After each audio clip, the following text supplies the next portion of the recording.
ipapakita sa inyo kung ano yung favorite na kinakain ko dito sa dulong na to.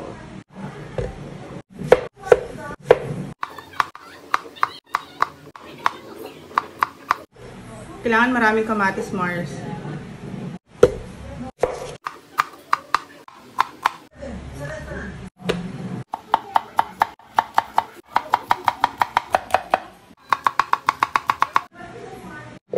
Betlog.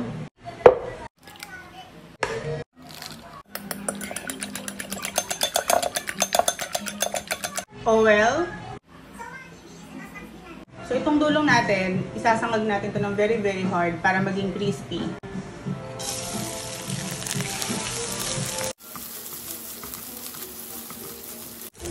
Mabaho lang talaga to sa bahay, pero kiber, masarap naman. Actually, lahat ng mababaho, masasarap.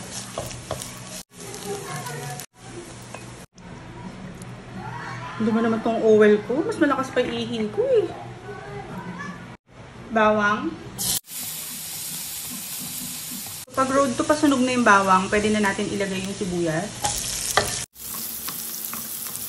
Kamatis. Pwede na natin ilagay yung sili.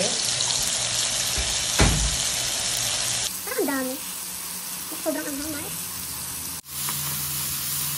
Betlog. Dudurugin lang natin yung betlog. Lalagyan natin siya ng vinegar. Tapos pwede na natin ilagay ulit yung dulong natin. Sugar. So yung lasa nito, nag-aagaw yung asim, alat, tamis, at anghang. So nandito lahat. In fairness, malang repolyo ngayon ah.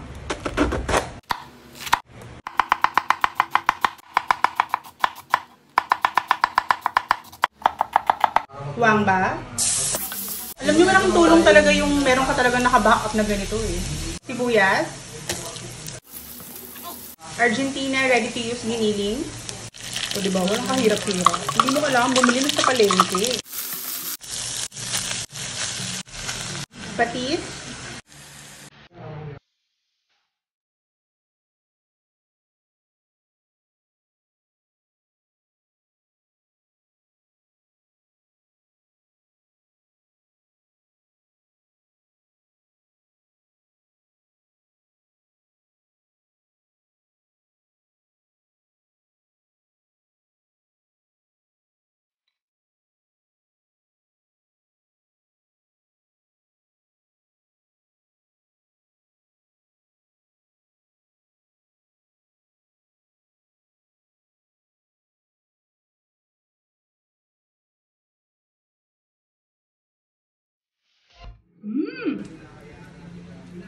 Ate Aya!